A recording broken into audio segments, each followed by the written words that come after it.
There are moments in your life that arrive disguised as something ordinary. They were the plain clothes of a Tuesday night, or the quiet hum of a refrigerator, or the simple act of turning a doorknob. You don't recognize them as pivotal until much, much later, when you're looking back and you see that single, unassuming moment was not a stepping stone, but a fault line. A point where the entire landscape of your existence shifted, silently and irrevocably, and the person you were before you walked through that door ceased to exist.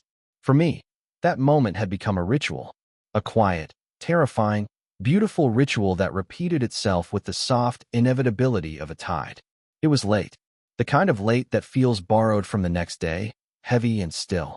I had been out walking, my camera a cool, dense weight against my hip, chasing the last vestiges of bruised twilight that clung to the city's steel and glass canyons. Photography, for me, was never about capturing a moment, but about capturing a feeling. The loneliness of a single lit window in a dark apartment block, the fleeting intimacy of strangers' silhouettes crossing under a streetlight. I was a collector of quiet aches, and tonight, the city had been generous. But as I let myself into our apartment, the familiar ache I carried inside me was different. It was sharper, more specific. It was the ache of anticipation. The air in the apartment was warm and thick with sleep.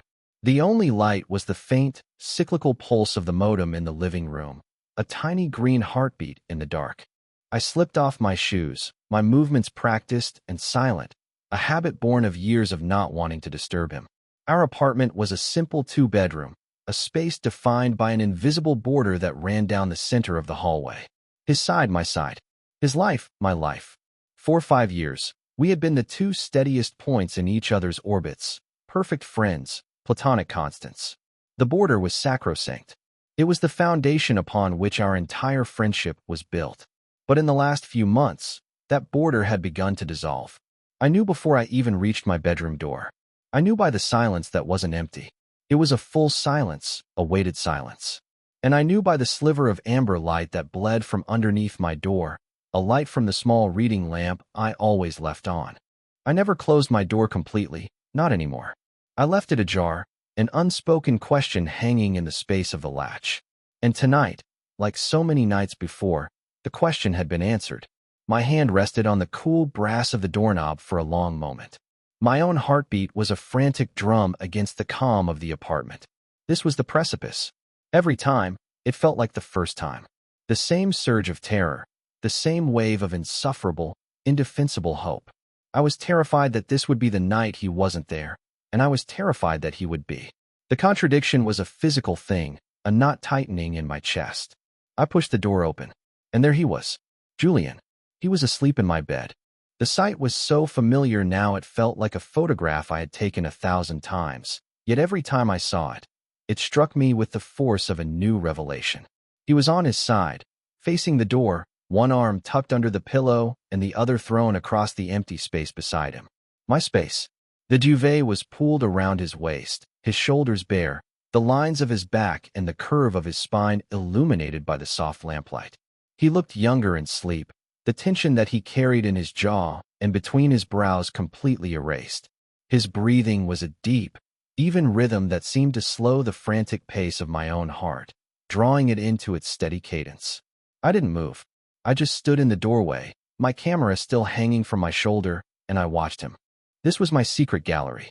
These moments were the images I could never capture on film, because a photograph would be evidence. It would make this fragile, unspoken thing between us real, and the reality of it was something I was not brave enough to face. A photograph would demand an explanation, and we had built our entire world upon the silent agreement to never ask for one.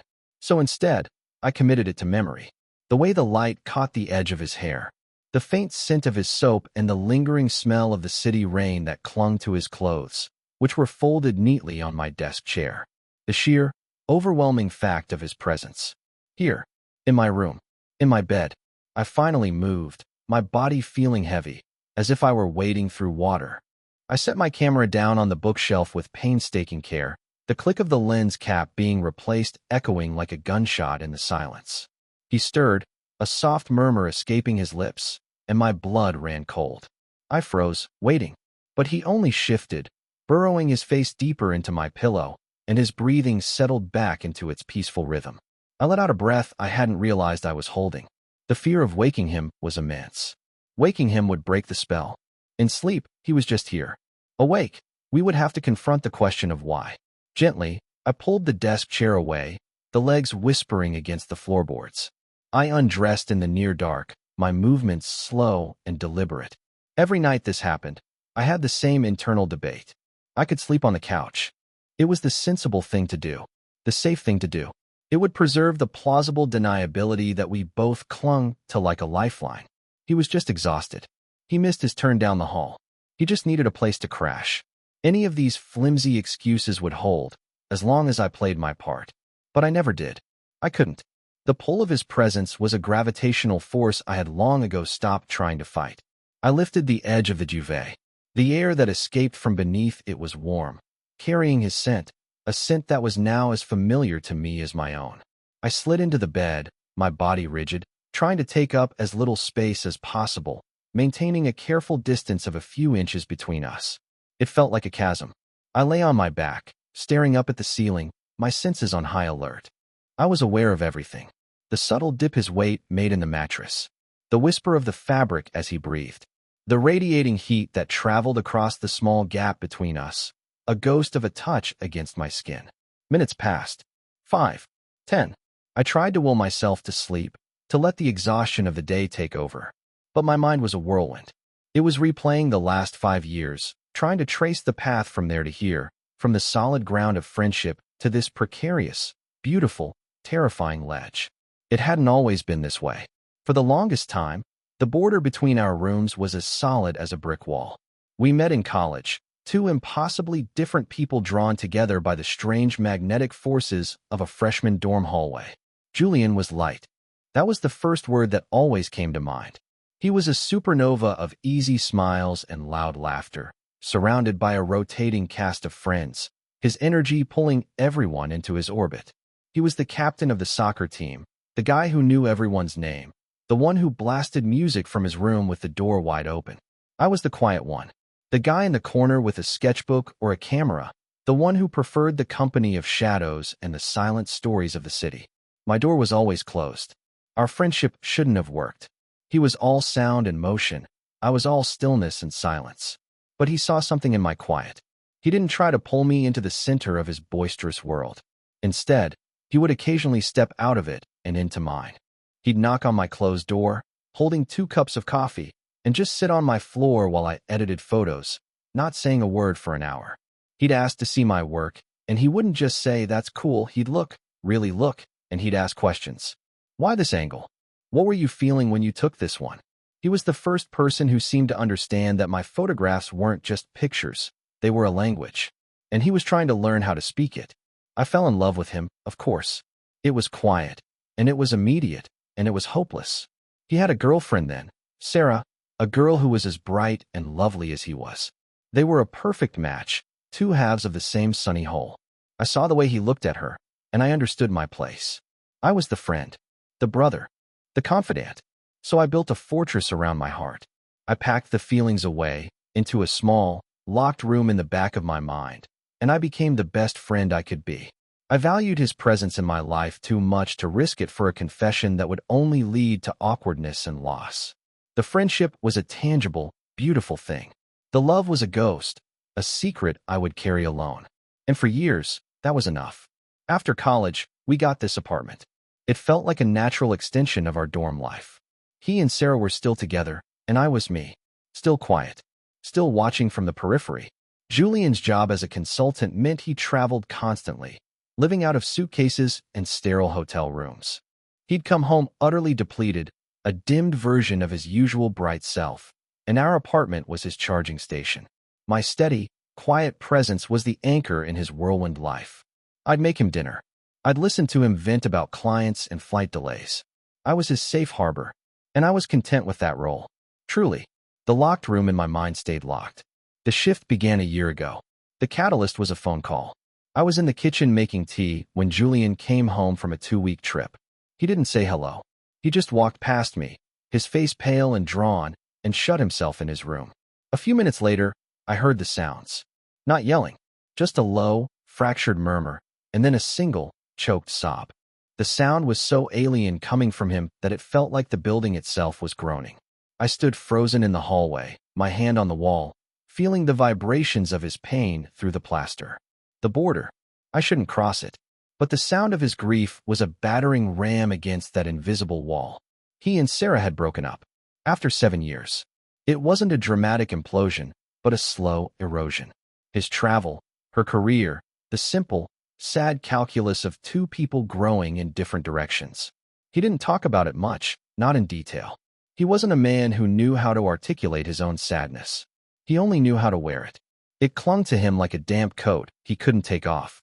The light in him didn't go out, but it flickered, retreating deep inside, leaving his eyes looking hollow and his smile looking like a poorly remembered habit. And that's when he started to drift. At first, it was small things. He stopped closing his bedroom door. He'd spend more time in the living room, even when I was there, just sitting in the armchair, staring at his phone or at nothing at all. He started to look for excuses to be in the same room as me. He'd bring his laptop to the kitchen table while I cooked, just to be near the warmth of the stove and the rhythm of chopping vegetables. It was a subtle, almost imperceptible shift. He was like a plant, slowly turning himself toward the only source of light he had left. My quiet, steady presence. The first time he fell asleep on the couch, it felt innocent. We were watching some mindless action movie, a Friday night ritual we'd had for years. I glanced over and saw his head had fallen back against the cushions, his mouth slightly open. I smiled, turned the volume down, and let the movie play out. When it was over, I found a blanket in the hall closet and draped it over him. I stood there for a moment, watching him in the flickering blue light of the television screen. His face, so unguarded in sleep, was a landscape of exhaustion. I felt a pang of something fierce and protective, an old, familiar ache from that locked room in my mind. I ignored it, turned off the TV, and went to my own bed. Alone. But then it happened again a few nights later. And again the next week. The couch became his default sleeping place. I'd find him there in the mornings, curled up under the blanket I'd left for him, looking rumpled and unrest. One morning, I found him awake, staring at the ceiling. "My bed's cold," he'd said, his voice rough with sleep. It wasn't an explanation. It was just a statement of fact. A small, lonely confession. I just nodded, pouring him a coffee. I know, the couch phase lasted for a month. I got used to the quiet choreography of it. Covering him at night. The soft click of the TV turning off. The sight of him in the morning light. It was a new kind of domesticity, one that lived in a gray area of unspoken need. I was his caretaker, his anchor. It was a role I understood. But then, the drifting continued. He began to cross the hallway. The first time was after a particularly brutal trip to Chicago. He'd come home in a thunderstorm, soaked to the bone and shivering, his flight delayed by 6 hours. He looked utterly broken. He dropped his bags in the hall, stripped off his wet coat, and just stood there, dripping on the floorboards, looking lost. "Go take a hot shower," I'd said, my voice gentle. "I'll make you some soup," he'd nodded, a slow, tired motion. When he came out of the bathroom, wrapped in a towel, he didn't turn toward his own room. He walked to my open doorway. I was at my desk, editing the photos I'd taken that day. He just leaned against the doorframe, the steam from his shower clinging to him. "Hey," he said, his voice barely a whisper. "Hey," I replied, not turning around. I kept my eyes fixed on the screen, on the monochrome image of a rain-slicked street. My heart was hammering. "Feeling better?" A little a pause. "It's loud out there."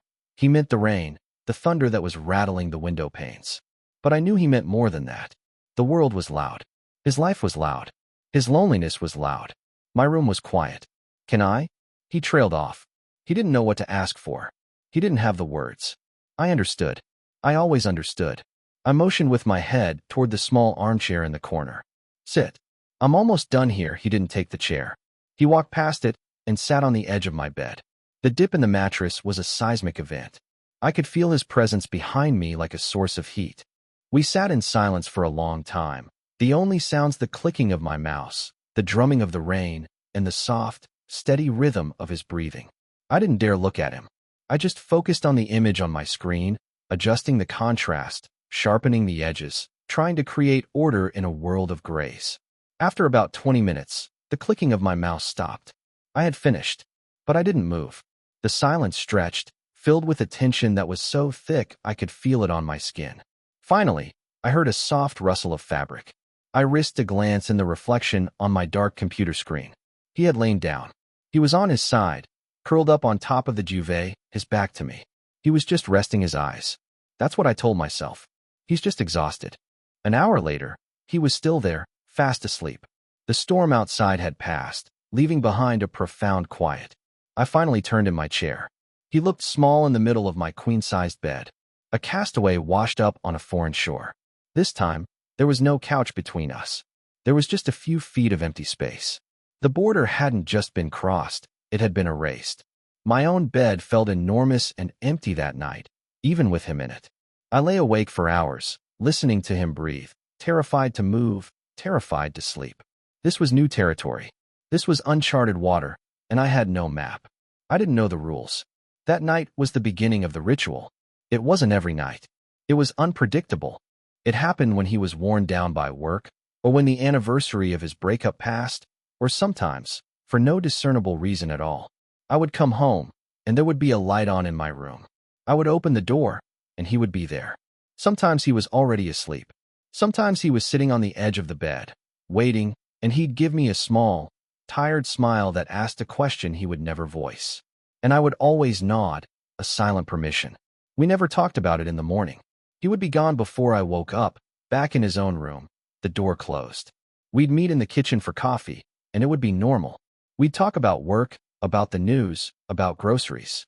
We'd move around each other with the easy familiarity of old friends, as if the shared warmth and the silent intimacy of the night had never happened.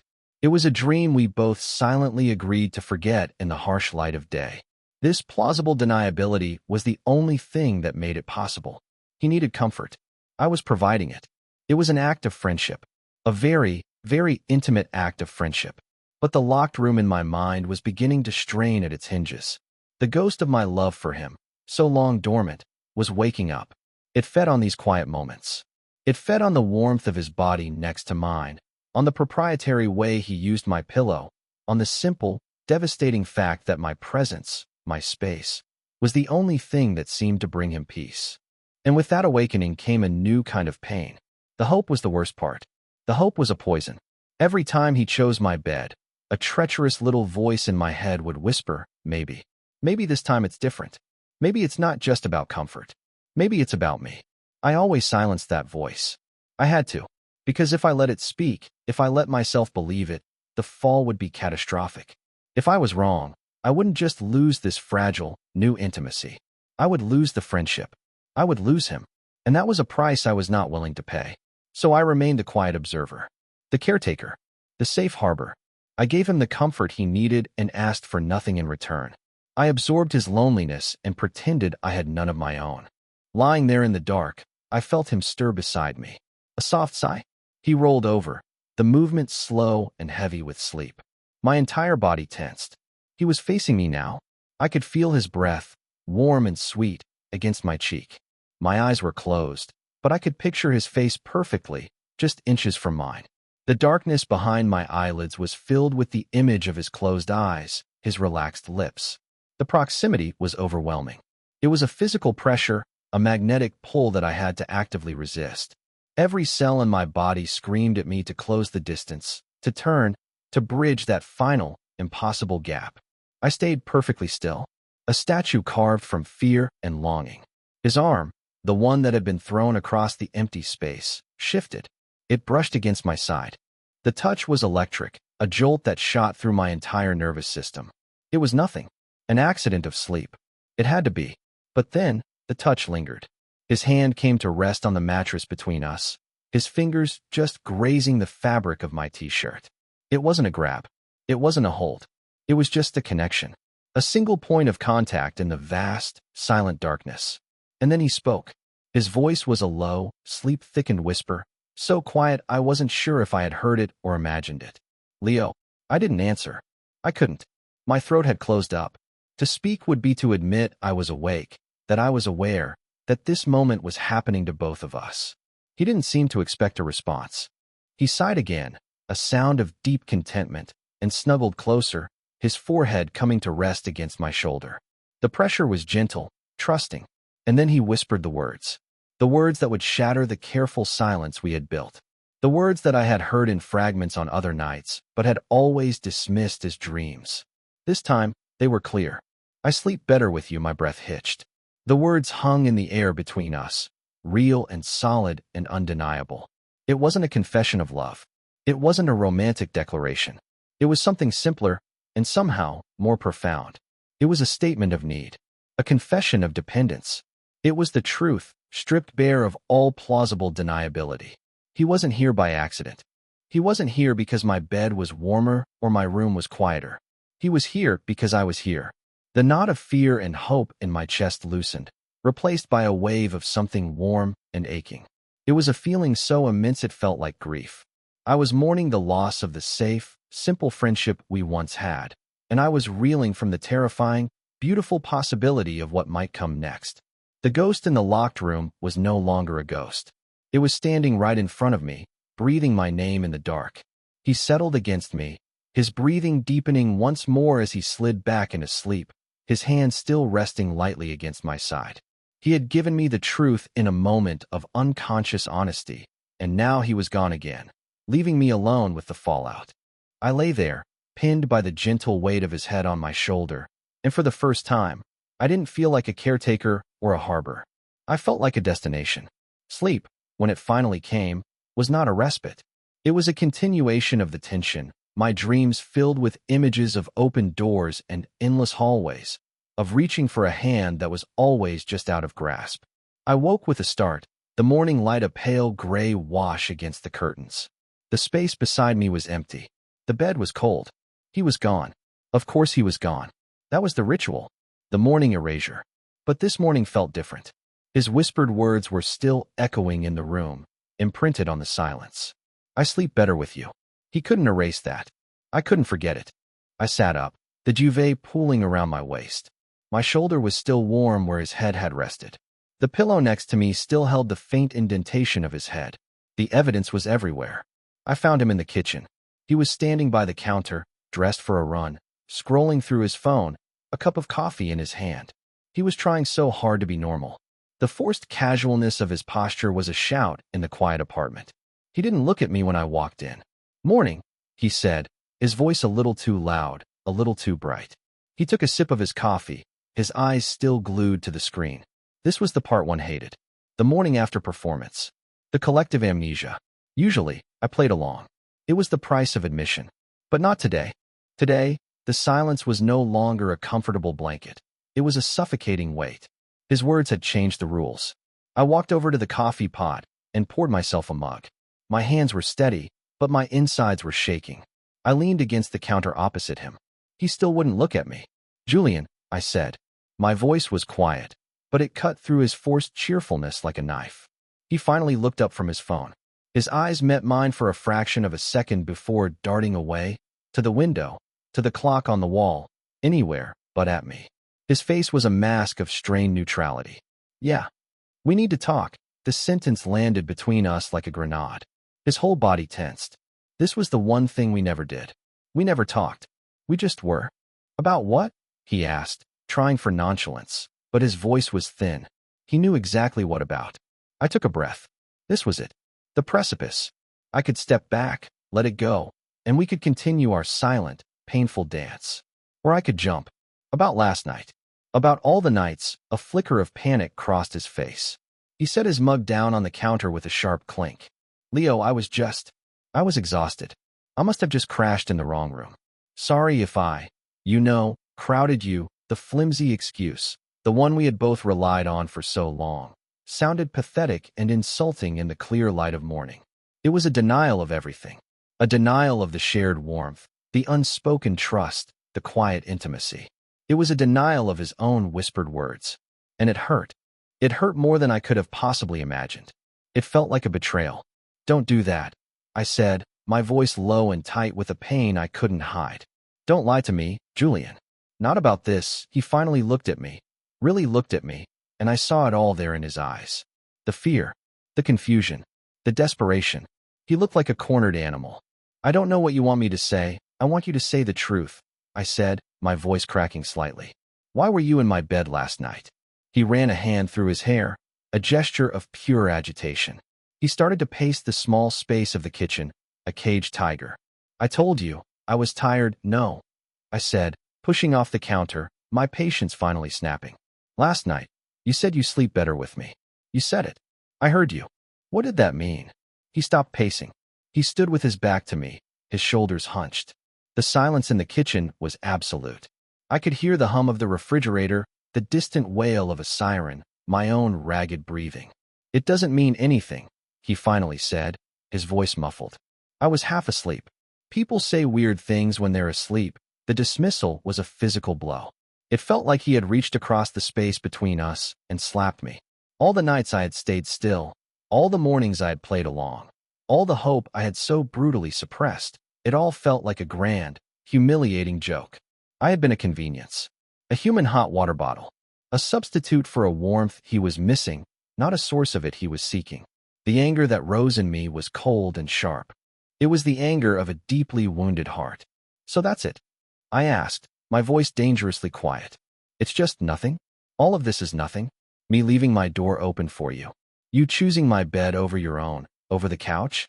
The fact that you only seem to find peace when you're next to me? That's all just a weird sleeping habit. He turned around slowly. His face was pale, his eyes wide with a desperate, pleading look. Leo, please. Just drop it. No, I said, shaking my head. The word was final. I can't do this anymore, Julian. This, whatever this is. This gray area. This silence.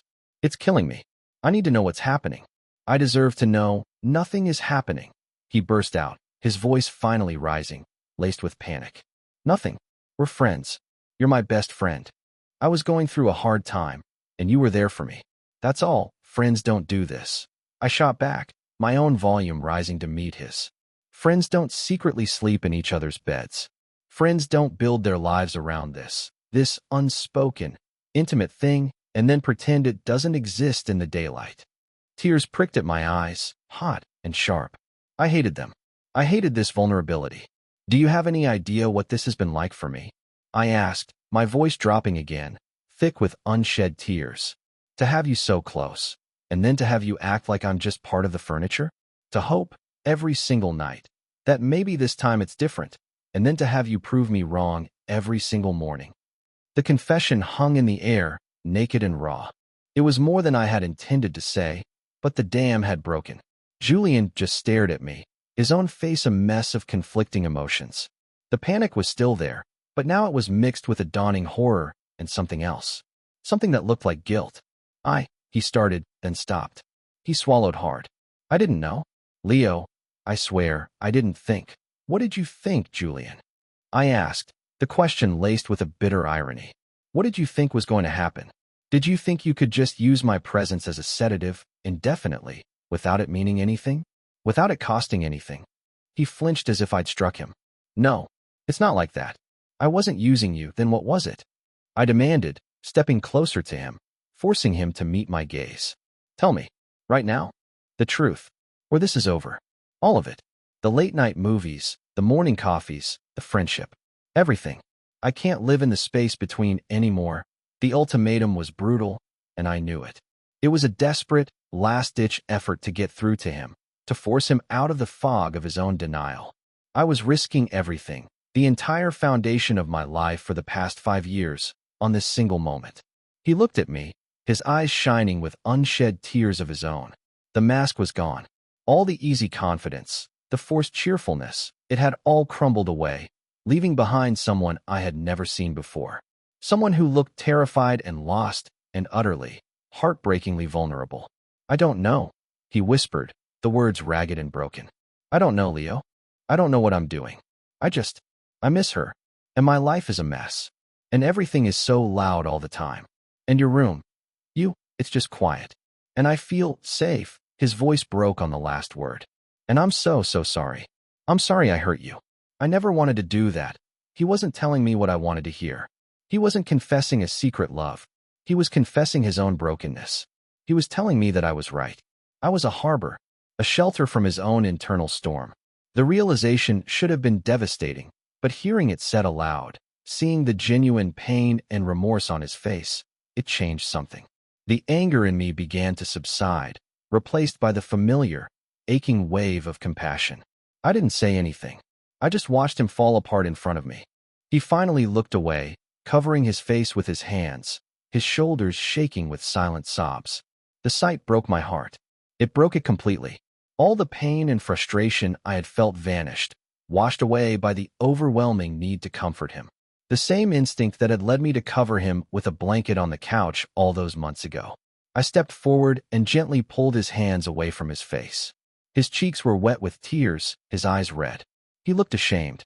"Don't," I whispered. "Don't hide." I didn't know what to do. So I did the only thing that felt natural.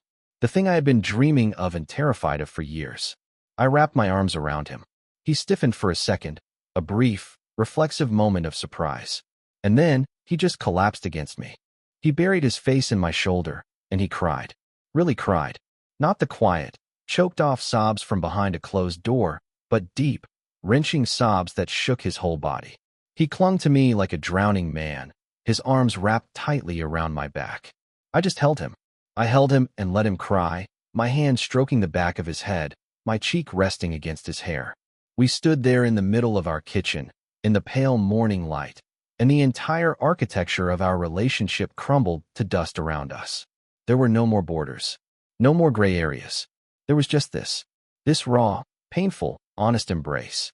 After a long time, his sobs subsided into ragged breaths. He didn't pull away. He just stayed there, his weight heavy against me, his face still buried in my shoulder. "I'm scared," he whispered against my shirt. The confession was so quiet, so small, it was almost swallowed by the silence. "I know," I whispered back. "Me too." We stood like that for what felt like an eternity.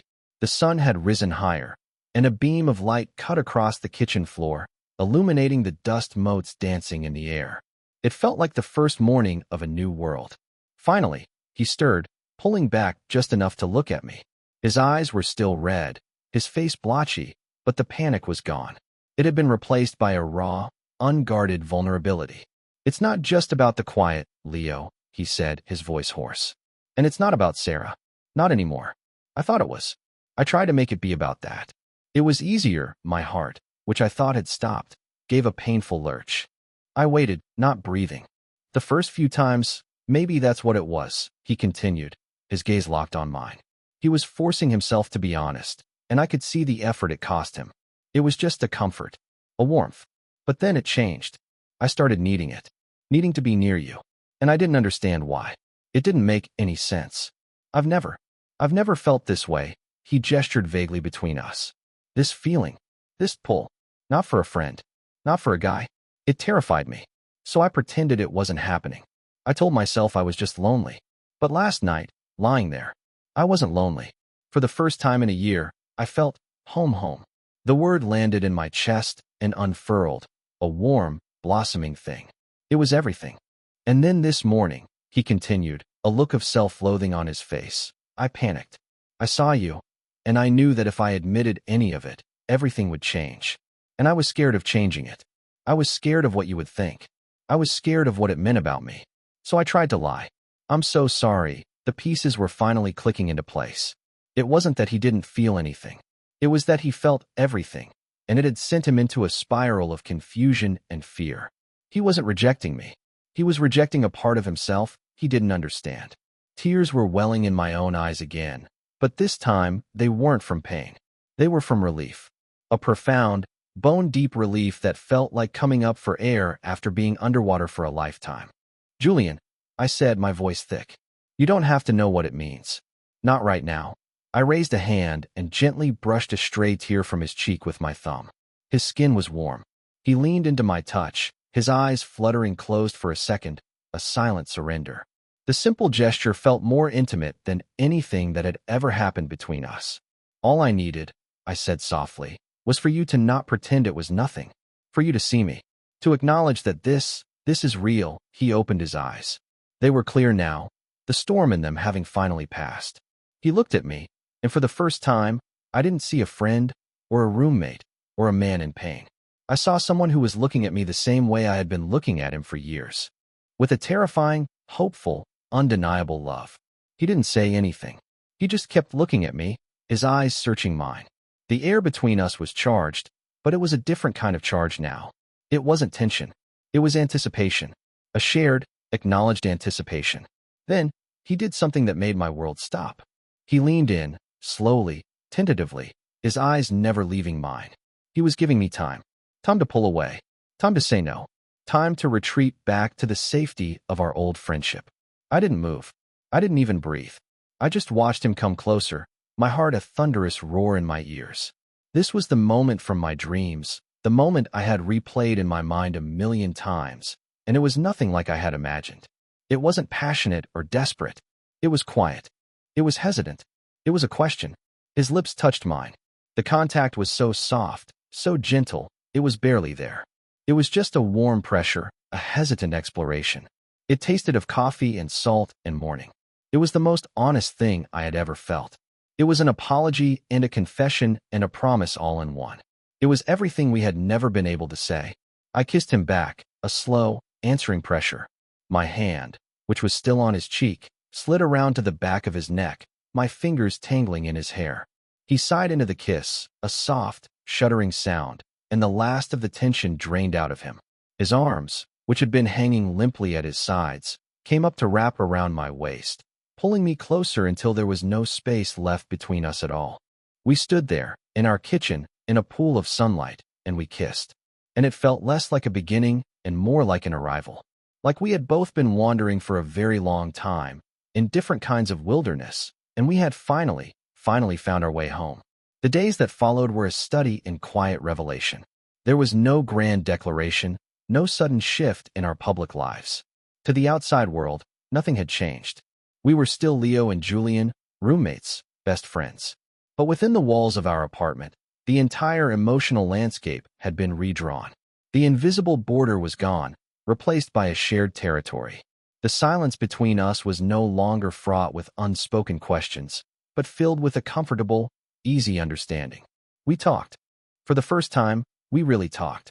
We sat up late, not with a movie as a buffer, but just with mugs of tea, and he told me about the fear, the confusion, the slow, dawning realization that his feelings for me were not something he could categorize or explain away. He spoke of his identity as a straight man as if it were a coat that no longer fit, and the bewilderment of not knowing what to wear instead. I listened, and I told him about the years of quiet affection, about the fortress I had built around my heart, about the painful hope that his nightly migrations had sparked in me. We laid our secrets out on the table between us, like old photographs, and in sharing them, we took away their power to hurt us. The ritual of him sleeping in my bed did not stop. It transformed. It was no longer a desperate act of seeking comfort under the cover of darkness and denial. It became an intentional choice. He didn't wait for me to come home anymore. We would finish our evening, and he would just follow me down the hall to my room. His bedroom door remained permanently closed. His side of the apartment became a place for his clothes and his books. His life was lived on my side of the hall now. Our side. The nights were different, too. There was no more rigid stillness, no more chasm of empty space between us. He would slide into bed and immediately roll toward me, wrapping an arm around my waist and burying his face in my chest. I would hold him, my chin resting on the top of his head, breathing in the scent of his hair.